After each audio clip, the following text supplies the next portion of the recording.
안녕하십니까. 핀테크와 행동재무 김영환 교수입니다. 네, 이제 드디어 마지막 비디오가 될 거라고 예상을 합니다. 그렇게 하도록 빠른 시간 내에 쫙 강의를 하겠습니다. 이제 비정형 데이터를 활용하는 여러 행동재무 연구를 보여드릴 건데, 이것이 바로 또 핀테크에서도 또 ESG에서도 또 쓰일 수밖에 없고 쓰이고 있다 하는 거를 같이 보시겠습니다.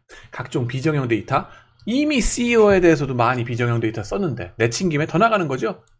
참고로 여러분들 뭐 비트코인, 블록체인, NFT 뭐 이런 거에 대해서는 하지 않겠습니다. 왜냐하면 그거는 한 학기 수업을 완전히 하셔야 될 정도로 폭발해 버렸어요. 그 분량 자체가. 그래서 이게 여러분들이 이제 뭐 많은 뭐 제가 몇 주일 수업을 더 했으면 좋겠다 이러시면 모르겠지만, 지금까지 수업한 것만 해도 폭발적으로 그 비디오의 양이 많습니다. 그래서 소화하시기 힘드실 텐데, 거기에 블록체인에 비트코인에 뭐 메타버스까지 들어가면은 여러분들 뒤집어지실 거기 때문에 안 하겠습니다. 대신에 비정형 데이터, 우리가 시작한 김에 칼을 뽑았으면은 끝까지 휘둘려야 되겠죠. 호박이라도 잘라야죠. 그죠? 그래서 비정형 데이터에 대해서 얘기를 하겠습니다. 자, 그러면요. 위성사진이 대표적으로 나옵니다. 위성사진을 보고 투자하고 위험관리하는 금융기관들 나오는데요. 빌리언즈, 그죠? 여러분들 넷플릭스 영화 보면은 이런 거 얘기 나옵니다. 그죠? 거기에 테일러라는 사람이 나와서 하는 게 바로 제가 얘기하는 이런 것들 쓰는 겁니다. 위성사진 판독으로 월마트나 코스코 이런 거의 매출과 이익이 어떻게 될지, 그에 따라 주가는 어떻게 될지를 좀 미리 예측해 보는 거죠. 주차장에 쇼핑하러 많이 온 사람도 있으면 차가 많이 박혀 있을 거고, 장사가 안 되면은 덜 박혀 있을 거 아니냐 하는 그 바로 단순한 아이디어입니다. 물론 여러분들 이제 생각하시기를, 온라인 그것의 시대에 누가 차 몰고 가가지고 저거 하고 앉았냐고 라고 생각하시면은 미국 주식 투자 안 하시는 분이죠. 미국 주식 포기하신 분들이에요. 우리나라에서는 물론 웹 트래픽, 그죠? 그거 갖고 얘기가 끝납니다. 물론 그러다 보면은 웹 트래픽 내지는 인터넷 접속하는 그런 데이터, 그런 거가 있으면은, 어디서 털어올 수 있으면은 이걸로 예측할 수 있겠죠. 반면에 미국 같은 경우는 아직도 이게 다 온라인 상거래가 차지하는 비중이 적습니다. 그렇기 때문에 그리고 또 뭐예요? 아무리 마스크를 쓰고 댕기라 그래도 안 들어먹어. 그냥 나가서 그냥 쇼핑을 해야지 속이 시원해요, 이 양반들은. 생활 자체가. 그래서 이게 계속 쓰일 수밖에 없다 하는 겁니다. 자, 어차피 미국 주식 지금 계속 사상 최고치를 경신하고 있는데 위성 데이터 갖고 한번 잘 해보시면 좋지 않겠나 하는 생각이 드네요. 자, 우주전쟁에 뜻하지 않은 결과라 그랬는데, 이거 뭡니까? 네, 우리한테는 익숙한 한반도 사진입니다. 위성사진. 밤에 찍었죠? 미국 애들은 이거 보여주면 눈이 번쩍 뜨입니다. 뭐요? 이런 데가 있어요. 합니다. 그러면서 미국의 하버드 교수님이 얘기한 거예요. 물레나탄이라는 하버드 대학교 경제학과 교수님들이 미국 사람들을 에 대해서 미국 사람들한테 이 비정형 데이터, 위성사진 데이터가 얼마나 재밌는지를 설득하는 그 장면이 이 사진을 갖고 얘기하는데, 이런 얘기 하십니다. 그래서 이 사진을 보면 이것이 바로 한반도, 우리의 친한 사우스 코리아와 우리의 적 김정은의 노스 코리아 사진이 되겠습니다. 아니, 요 섬처럼 생긴 요 섬, 이게 사실은 연결되어 있는 반도라는 거죠. 여기 북한이라고 부릅니다. 여기를. 그러면서 하는 얘기가 뭐예요? 그래서 북한의 조선중앙TV에서 리춘희 앵커우먼이 나와가지고 위대한 북조선은 매년 경제성장률을 500%씩 하고 있습니다 라고 하더라도, 저 사진을 보는 순간, 그래, 너네 경제활동은 낮에만 하냐? 밤에는 뭐, 그죠? 다 까인다는 거죠. 우주전쟁에 뜻하지 않은 결과입니다. 인공위성은 우리를 내려다보고 있습니다. 그리고 그 인공위성의 개수가 이제 몇 개다? 5,774개가 이렇게 있다는 거죠. 그래서 옛날에는 위성사진 값이 부르는 게 값이었어요. 셀러스 마켓이었는데 지금은 바이어스 마켓이 된다는 거죠. 너무나 경쟁이 심해져가지고 값이 싸졌어요. 그 위성사진이. 해외에는 장당 $710 플러스 82만원 정도, 한국은 장당 33만원. 훨씬 싸네요. 비싸면 110만원까지 상한선을 정했는데 장사할 줄 모르는 거죠, 이 양반들은. 근데 왜 해외에서는 장사할 줄 아는 거지. 상한선을 안 정해놨어요. 내가 부르는 대로. 승리호, 누굽니까? 송중기가 어느 대학 나왔습니까? 성균관 대학을 나왔습니다. 그죠? 그래서 이 양반이 주연한 영화, 우주청소 이거 하는 거, 이거가 남의 얘기가 아니에요, 이제부터는.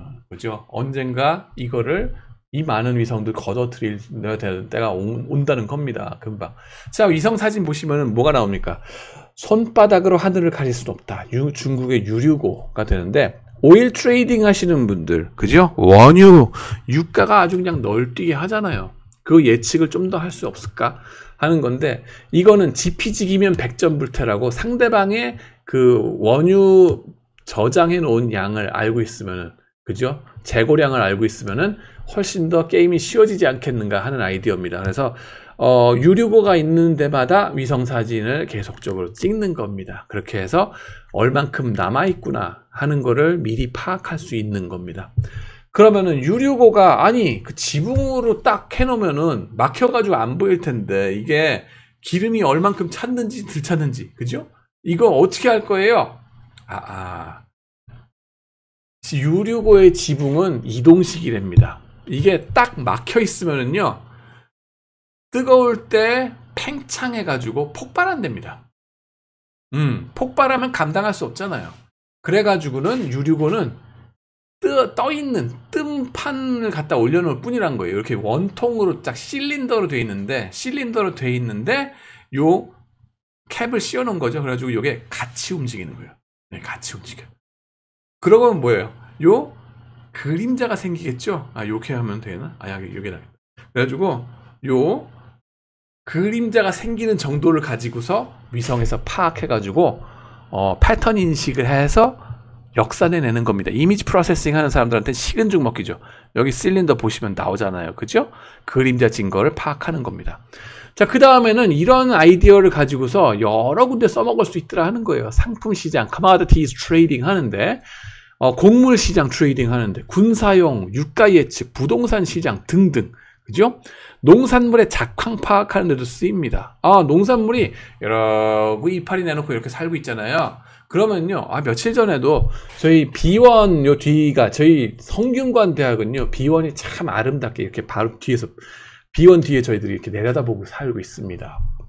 비원의 그 단풍 지는 거, 시시각각 태양빛에 의해서 반사되는 게 달라지거든요.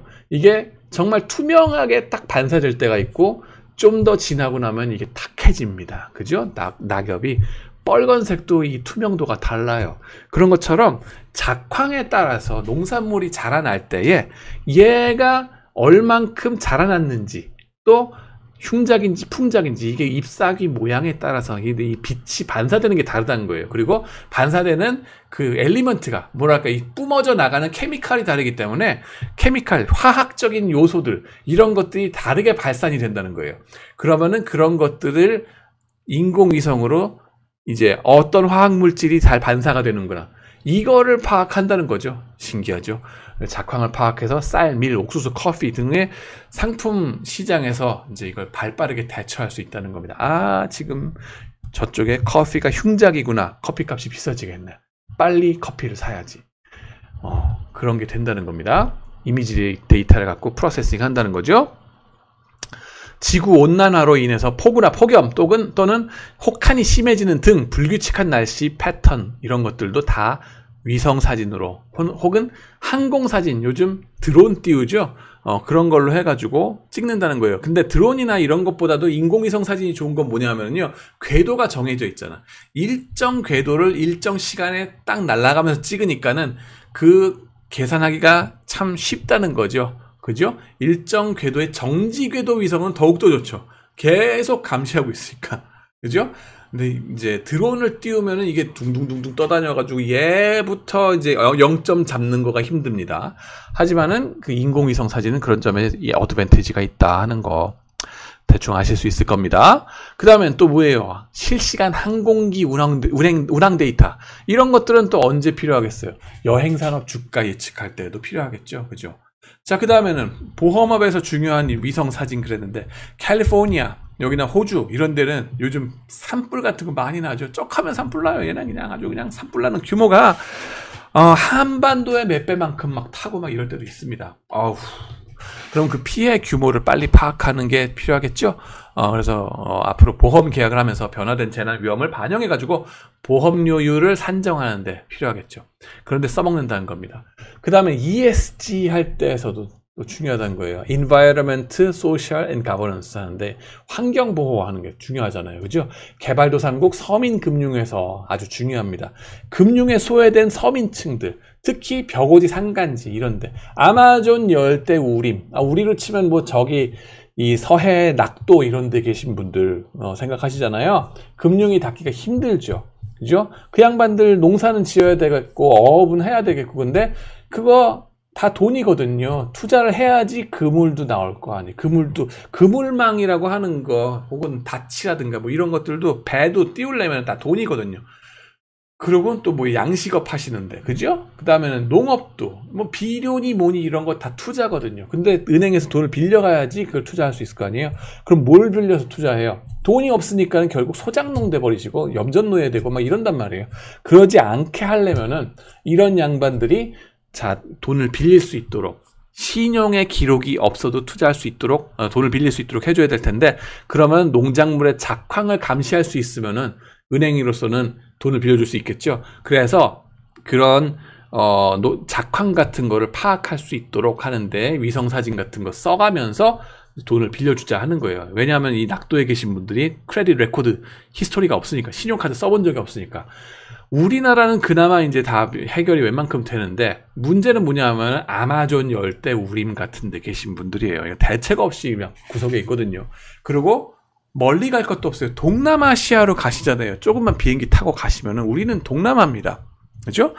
이쪽에 인도네시아, 필리핀 이 섬이 10,000개가 넘는데 그런 쪽에 계신 분들 사실 계속 못 살고 그러고 살아라 이럴 수 없잖아요. 그분들도 먹고 살도록 해드려야 될 거 아니에요.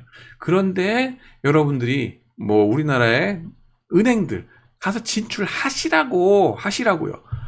ESG 가지고서 이런 걸로 테크놀로지로 인터내셔널 글로벌 익스펜션 하시라고요. 안 하죠. 돌다리도 두드려보고 안 건너세요. 이런 생각은 상상력의 문제거든. 상상을 안 하시니까. 약 25,000명으로 추산되는 광산 개발업자들이 아마존에서 계속적으로 여기저기 난개발하고 있다고 합니다.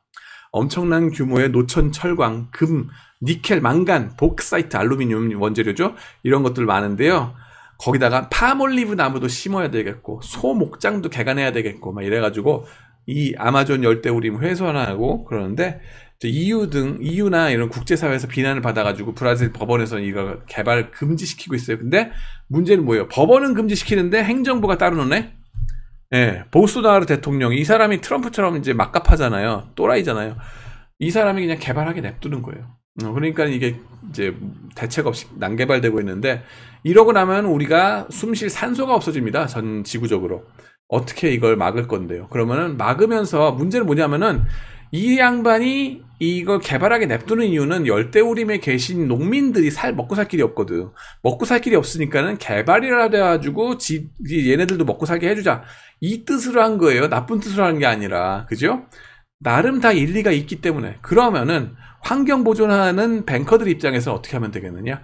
농민들한테 농업을 하도록 유도해 주는 거죠. 이런 위성사진 갖고 감시 감독해주면서 돈줄 쥔 뱅커들이 좀 더 환경 보존을 위해서 감시 감독을 한다면 열대우림이 망가지는 걸 막을 수도 있지 않을까. 농업하시는 분들한테 융자를 해주면서 이분들이 숲을 해치지 않는지 이걸 위성사진을 감시하고 이런 거 아이디어를 가지고서 나가는 회사들이 있습니다. 어디?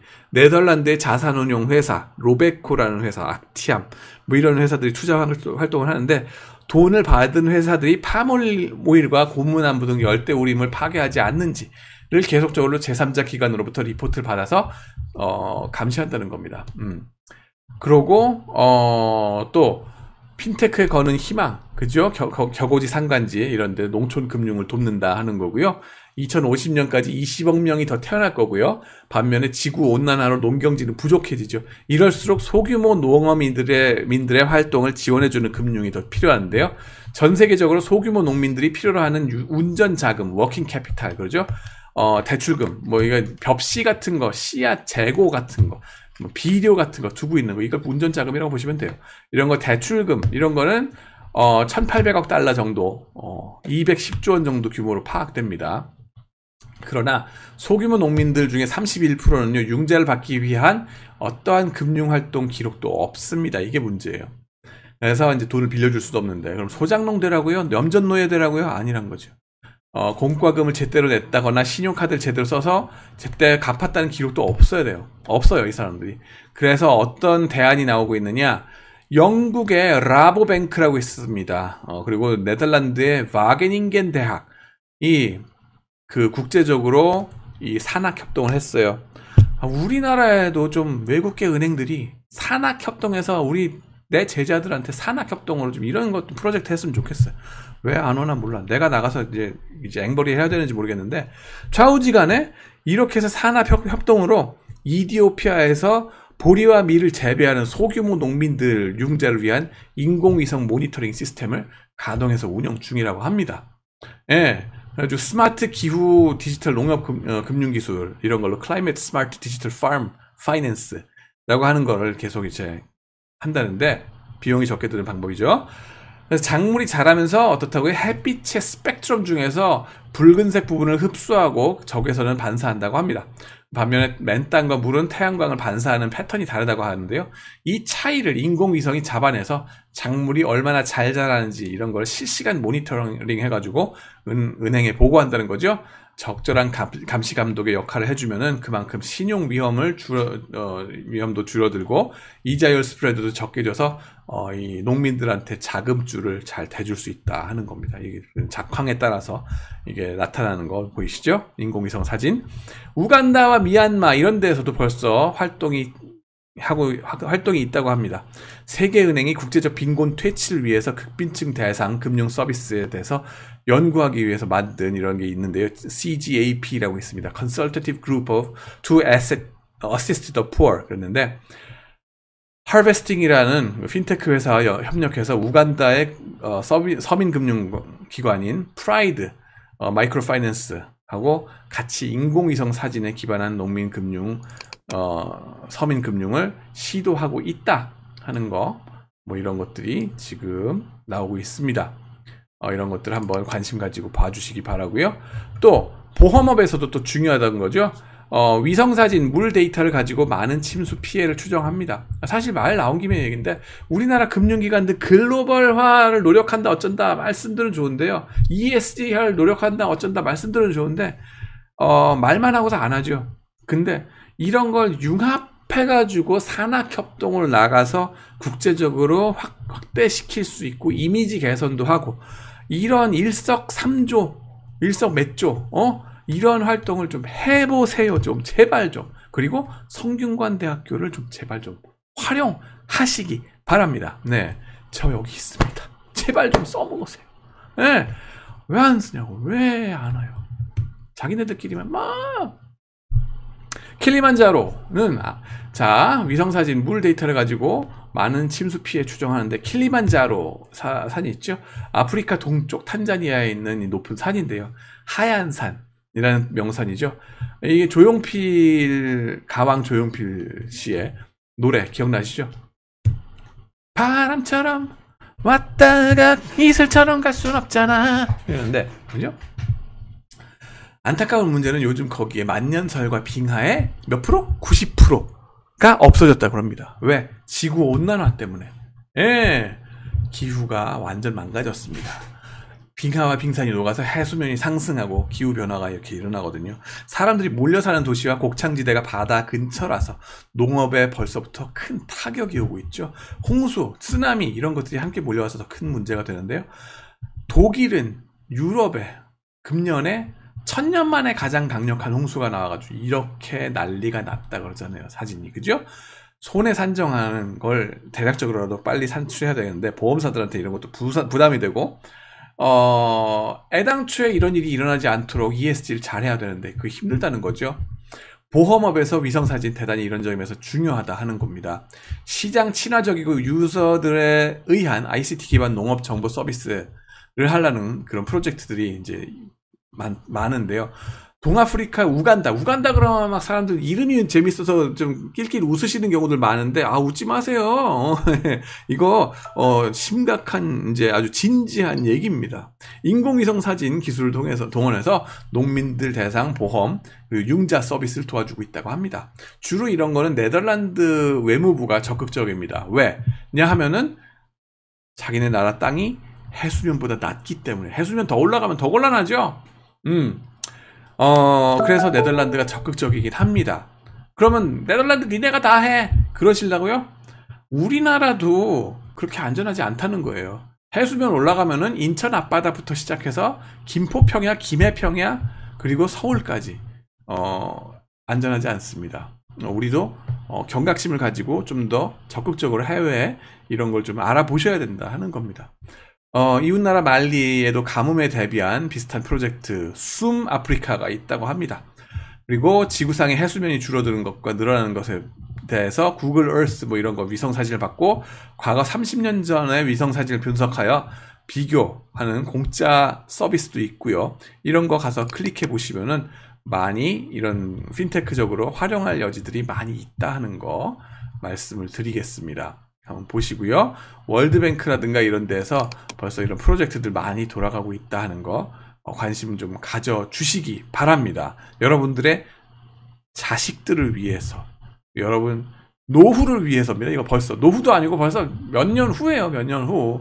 이게 지금 해수면이 어떻게 달라지는지 그런 거에 대한 분석들, 데이터 오죽 답답하면은 이런 걸 다 공짜로 보여주겠어요. 위성 데이터에서도 존재하는 딥페이크 이런 것도 또 위험하긴 합니다.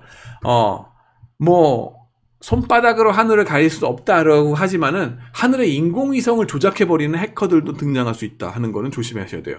그래서 위성 사진 판독하는 데에도 무작정 다 믿을 건 아니다. 여러분들이 해커가 들어가서 조작한 건 아닌지 여러 인공위성 사진을 다면적으로 보셔야 된다 하는 거죠. 찍는 위성에 해킹이 들어가서 마치 지금 아무 일도 없는 듯이 조작할 우려가 있다. 해커는 에브리웨어 어디든 다 있다는 거예요. 군사작전을 할 때 저 포병에서 있었는데 물론 행정병이어서 뭐 별로 할 일 없었지만은 그래도 쉬웠지만은 편했지만은 실제 포병은 진짜 힘들죠. 전포 무슨 FDC 뭐 이런 데 나가시면은 측지 고생 많으십니다. 수송하시는 분들. 측지라 그러는데 이게 이 목표 지점 명중해야 될 곳을 나가서 걸어가가지고 가서 다 측정해보고 막 이러시는 분들이거든요. 이걸 이제 인공위성으로 딱 찍잖아요. 그죠? 이제는 달려가서 총 맞을 수 있으니까 달려가시 마시고 인공위성 측지를 해버리십니다. 자, 그러면은 거기 인공위성을 해킹에 들어가는 거예요. 적군은.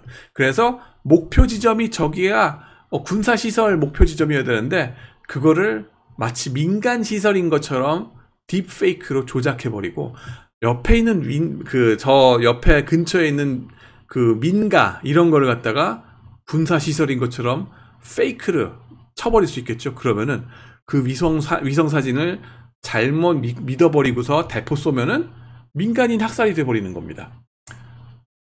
이런 상황이 벌어질 수 있다는 거예요.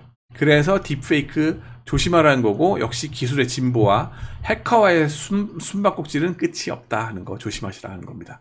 레그테크, 정부의 규제 이런 것들도 문제가 되는데요. 그런 거 보면은 포병 문제뿐만 아니라 보험 사진 뭐 이런 것들 그런 것들도 문제가 될 수 있다 하는 거 조심하셔야 되고요. 그 다음에 더 나아가서는 이제 금융 감독 당국들도 이제 레귤레이션 이제 감독하다 보면은 빈틈없이 감시하는 것이 참 불가능한데 왜냐하면은 경찰력을 생각하셔도 마찬가지예요. 서울 시내 곳곳을 모든 경찰이 다 감시하고 있으려면은 불가능해요. 일단 샘플로 잡아서 우범지대 위주로 할 수밖에 없죠.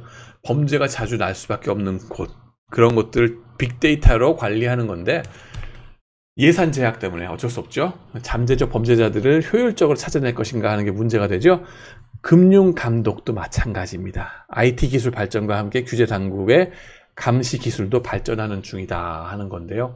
싱가포르 같은 경우 24시간 서베일런스가 돌아가서 이제 촘촘히 감시하려고 애를 쓰고 있지만 걔네들도 마찬가지로 힘들다 하는 거고요. 차이나 AI 기술이 중국이 제일 많이 발전했다 그러잖아요. 왜? 이 독재 체제를 유지하려고 그러면 시진핑 지금 3기가 출범했는데 이 반란을 막으려고 그러면은 어디서 문제가 생길지를 미리 파악해야 되거든요. 잠재적 반란자를 추적해내는 거. 범죄자. 그죠? 사회 불안 요인을 뭐 어쩌고저쩌고 하는 이런 사람들 동작까지 감시하는 거죠. 걸어댕기는 포즈다, 아니 걸어댕기는 그 패턴도 사람마다 고유한 게 따로 있답니다. 그래가지고 이게 다 뭐냐면 모션을 갖다가 추적하는 거예요. 키네틱 스터디라고 그러는데. 자, 그 다음에는 여러분의 걸음걸이 보고 이 사람이 김영환인지 누군지 다 안다는 겁니다. 무섭죠? 자, 그 다음에는 regulatory reporting 그랬는데 규제 보고, 빅데이터 분석 기술과 클라우드 서비스를 기반으로 규제 관련 정보들을 자동으로 실시간 보고하는 겁니다. 다양한 비정형 데이터에 산재되어 있는 여러 데이터 소스에서 정보를 모으고 분석하여 보고한다 하는 거고요. 몇몇 기업은 AI를 통해서 분석 기술 성장에 노력하고 있습니다. 금융위기 이후로 특히 그 2008년 금융위기 이후로 규제 감독을 좀 더 촘촘히 하자는 움직임이 많아졌고요. 이제는 은행 입장에서는 반대로 이 당국한테 보고해야 될 게 너무 많아가지고 컴플라이언스의 컴플라이언스 부담이 너무 심해져 버렸어요. 규제 준법 감시에 대한 보고. 사실 저희 학생들이 은행에 많이 취직을 하는데 은행에 최근에 취직하는 패턴을 보면은 이 규제 감독에 보고하는 컴플라이언스 오피스에 많이 취직들 합니다. 이것 때문에. 대부분 이런 콜 리포트 뭐 이런 것들 분기마다 내야 되고 스트레스 테스트 같은 것도 보고서 내야 되고 뭐 IPO, M&A 뭐 이런 거 할 때마다 되게 보고할 게 많아졌다는 거예요. 법률적인 요건을 채우기 위한 거라서. 근데 특징적인 건 뭐냐면 언어 패턴이 반복됩니다. 이런 보고서들이 법률 용어가 계속 반복되고, 그러다 보니까는 어떤 일을 하냐면은 컴퓨터를 활용해서 필요한 것에 숫자만 바꿔놓고 그에 따른 표현만 살짝 바꿔서 리포트를 자동 생산할 수가 있다 하는 점, 이걸 통해서 AI로 인력을 대체를 한다고 합니다. 규제 준수 컴플라이언스 오피스들의 얘기가 되는데요. 현재 기업이 규제 준수를 잘하고 있는지, 또 앞으로 예측되는 규제에는 무엇이 있는지를 분석하고 예측하는 분야인데, 우리 사주 배당 실수 뭐 이런 일이 있을 때 기초적인 규제 준수부터 이렇게 문제가 된다 하는 거고요. 금융 알고리즘 분석해서 규제 준수를 잘하고 있는지 모니터링을 하자 하는 거. 정부의 인센티브 제도의 득실에 관해서도 모니터링과 트래킹 역할을 수행하기도 한다 하는 겁니다. 그래서 보면은 컴플라이언스 쪽으로 사람들 많이 뽑아왔다 하는 거, 최근 들어서. 그래서 규제 감독 사이드에서 보면은 감독 보고서를 읽는 사람 입장에서는 보고서의 많은 부분은 반복적인 법률 용어도 표현이잖아요. 나머지 부분들만, 그 반복 안 되는 것들만 가려내가지고 좀 알면 되지 않겠는가. 이게 다 패턴 인식이거든요.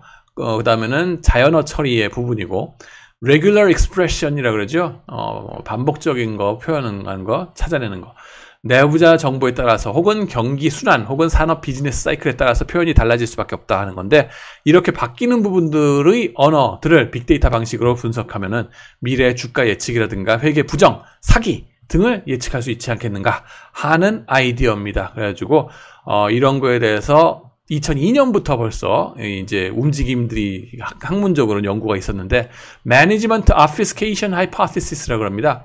이거는 뭐냐면은 경영자들이 부정적인 정보를 사업 보고서에 이제 보고를 해야 되잖아요. 이럴 때는 쉬운 것은 어렵게, 어려운 것은 더 어려워서 못 알아먹게 만들려고 하는 겁니다. 그래가지고 뭐예요? 이건 결국 공시를 한 것도 아니고 안 한 것도 아니요 하는 상황으로 피해가려고 그러는 거죠. 공시하라며! 그래서 했다니까. 근데 못 알아먹게 해놨어요. 한 건 한 건데 못 알아먹게. 헷갈리게 쓰는 거. 그 장황하게 쓰면은 걸린다는 거예요. 이렇게. 그래서 매니지먼트 이 하이퍼세시스를 가지고서 더 연구를 하신 분이 있는데, 펑리라는 중국 교수님입니다. 이 양반이 미시간 대학에서 대가가 돼버렸어요. 뭘 갖고 했냐면은 상장 회사들, 미국 회사들 수만 개의 감사 보고서를 가지고 텍스트 분석을 했어요. 나온 학문적 연구 결과인데, 공시 자료를 딱 보니까는 회계 보고서의 언어들이 횡설수설할수록 그 다음 해에 실적이 안 좋고 주가가 떨어지더라. 말이 길게 만연체로 쓰는 거.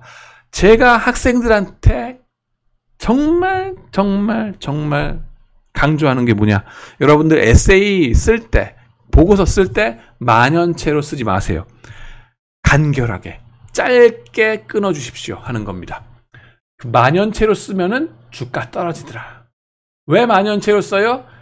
1. 뭔가 가릴 게 있어서. 이거 공시한 것도 아니고 안 한 것도 아니에요.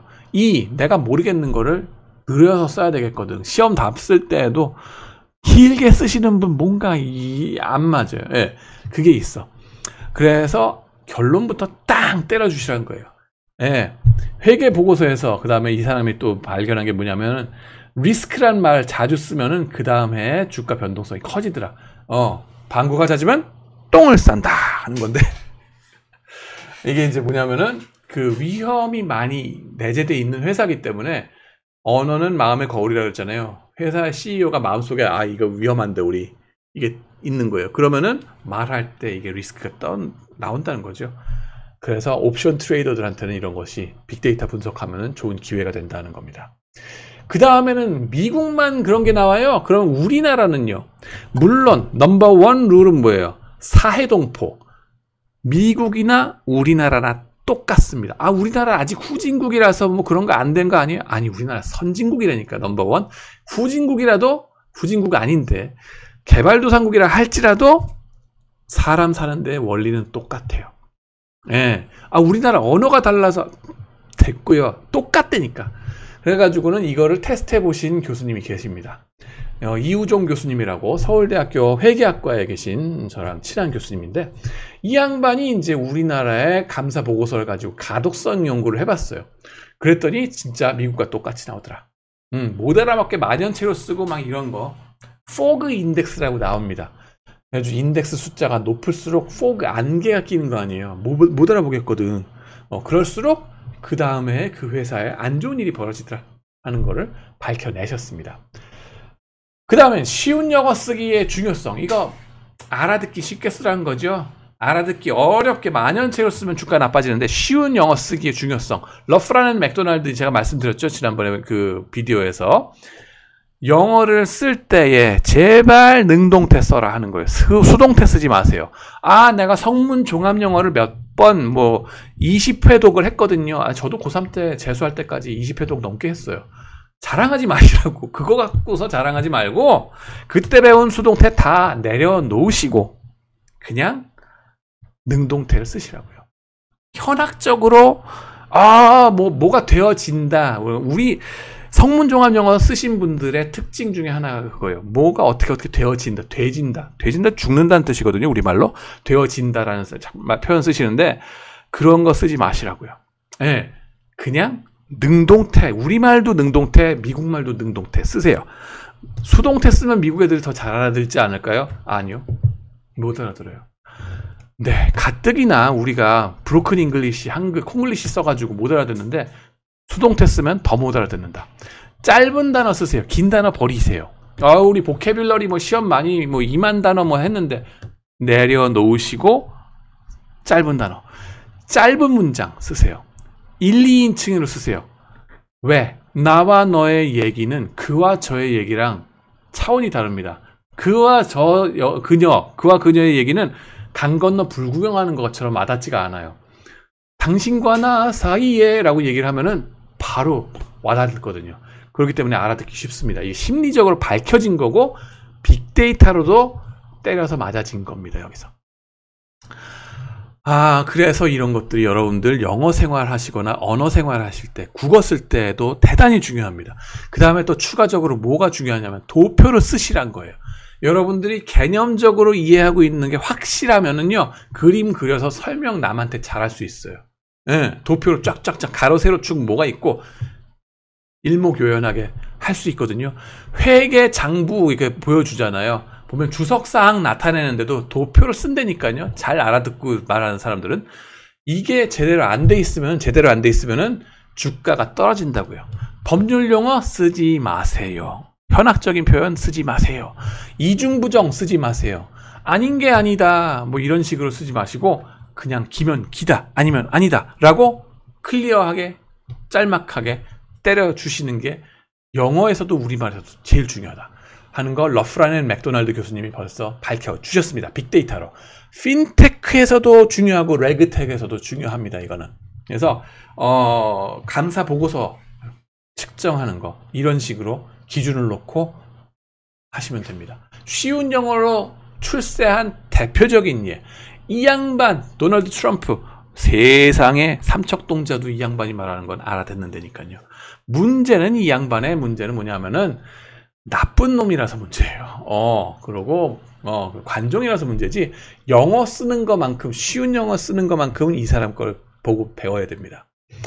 우리말 쓰는 거, 영어 쓰는 거 다 마찬가지. 그 다음에 쉬운 영어 쓰기의 중요성, 브로시에 나란주오, 그 다음에는 유고은 교수님이 하버드 경영대학의 한국인 최초로 교수님이 되신 분, 기록적인 분이 계세요. 유고은 교수님이라고.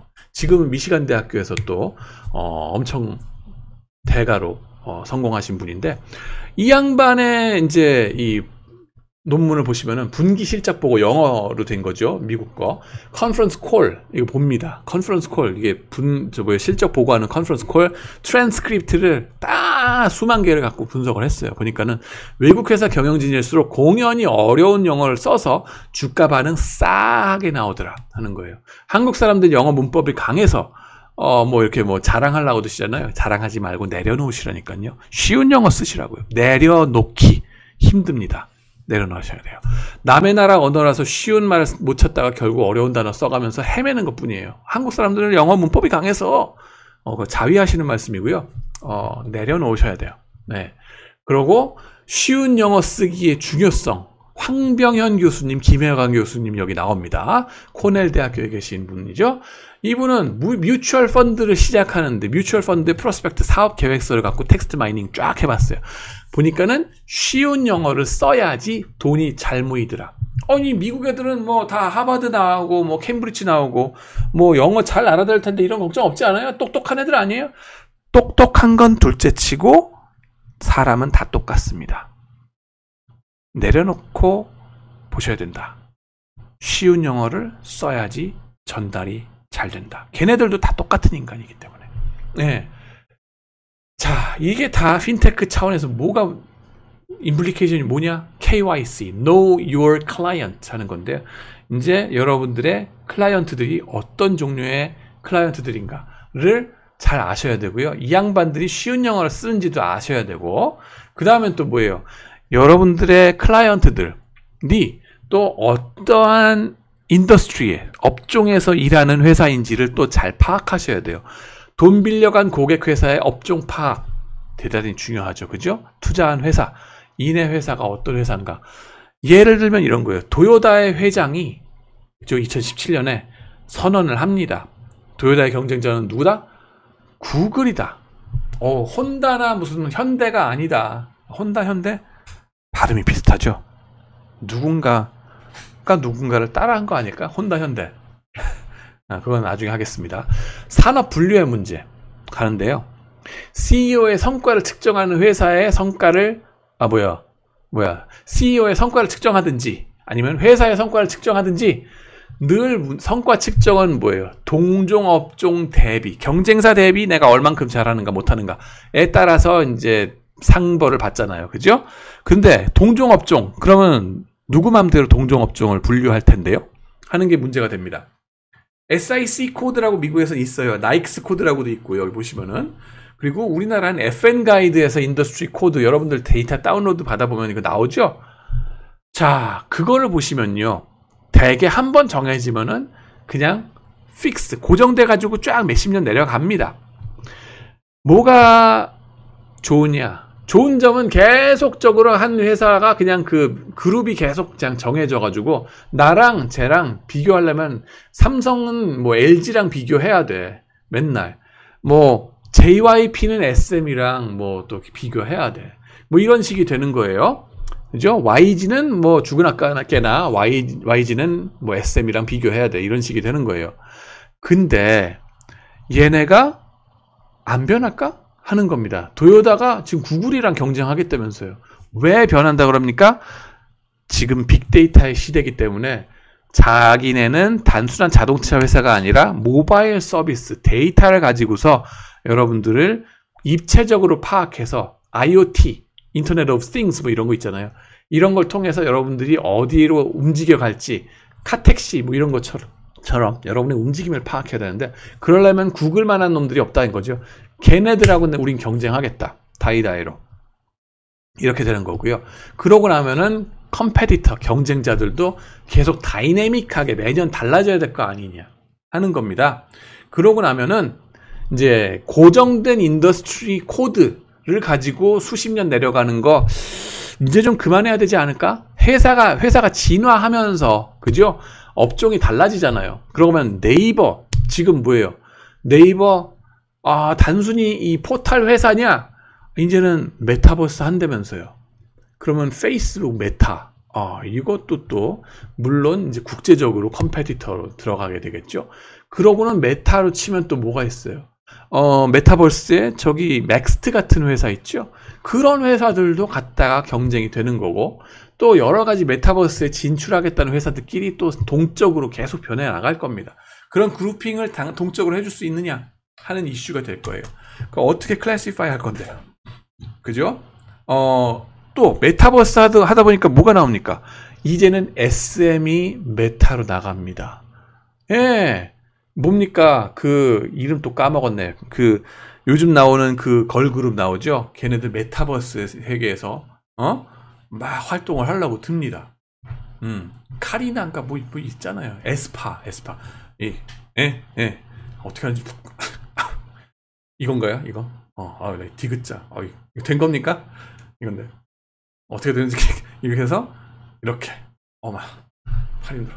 근데 좌우지간에 그런 식의 것들이 동적으로 파악이 돼야 될 거 아니에요. 옛날에 SM은 네이버랑 경쟁 아니라니까요. 근데 지금부터는 생각해야 돼요.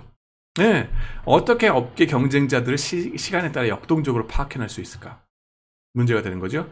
이것도 뭘로 하느냐? 동적으로 파악하는 일들이 랭귀지를 통해서 나타납니다. 언어, 패턴. 그 회사가 계속 들먹거리는 회사가 있을 거 아니에요. 그죠?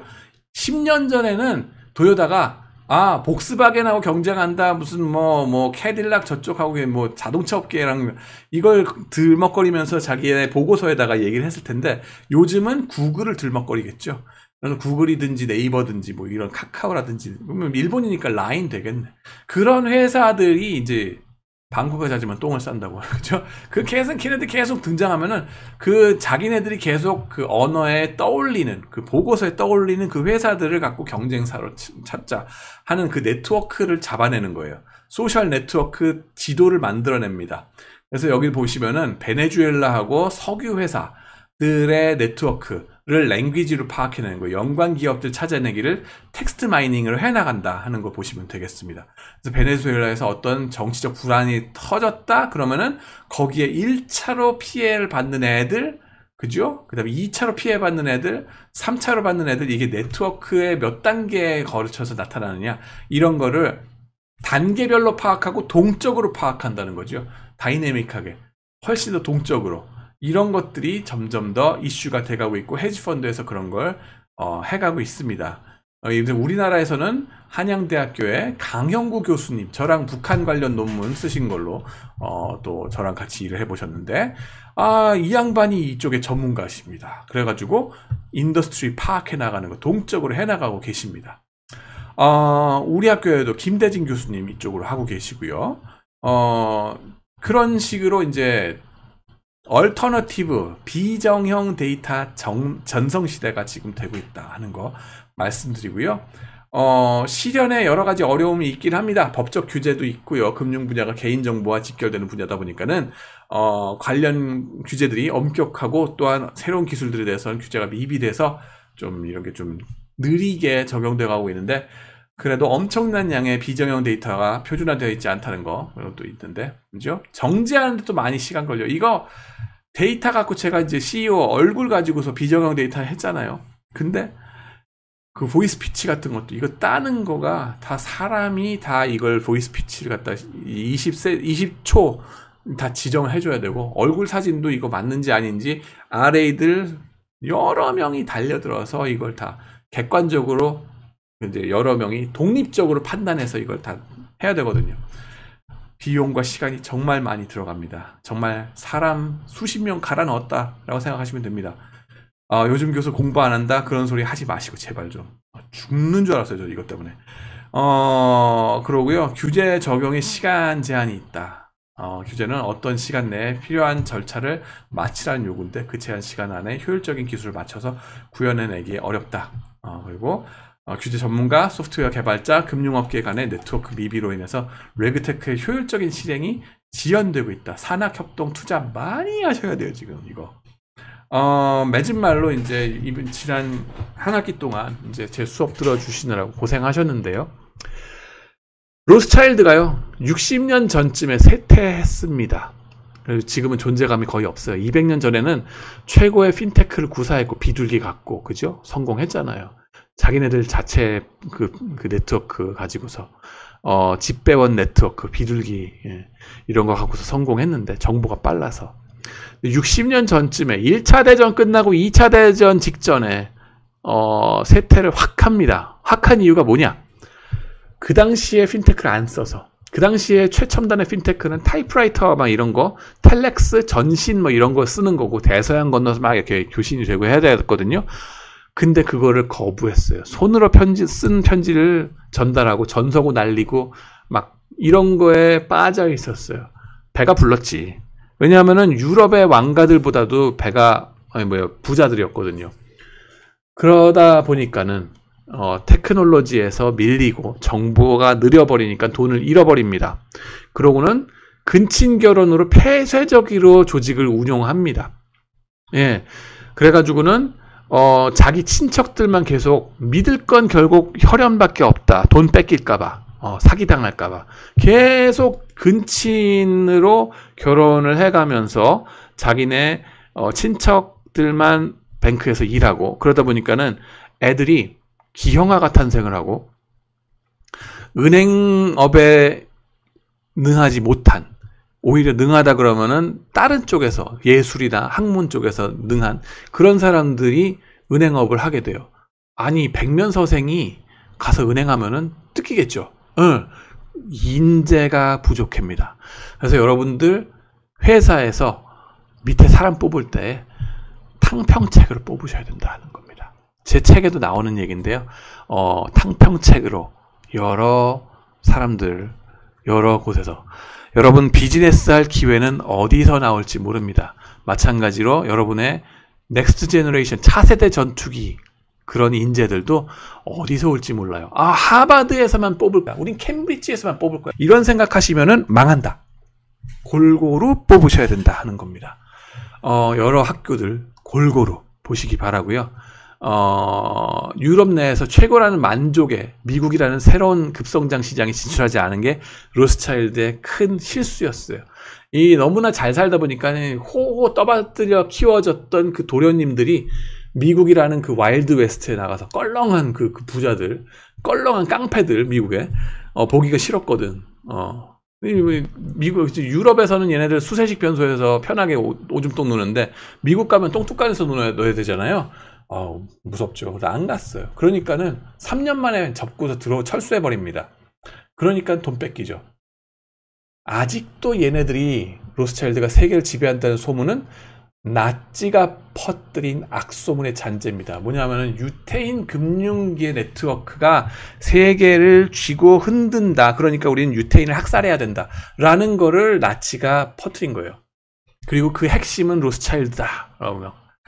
요즘도 유태인들에 대해서 어설프게 퍼뜨리시는 분들은 로스차일드가 이 모든 거를 다 쥐고 흔들고 있다. 심지어는 코비드 19도 이 바이러스 퍼뜨린 것도 다 유태인들의 무슨 계략이다.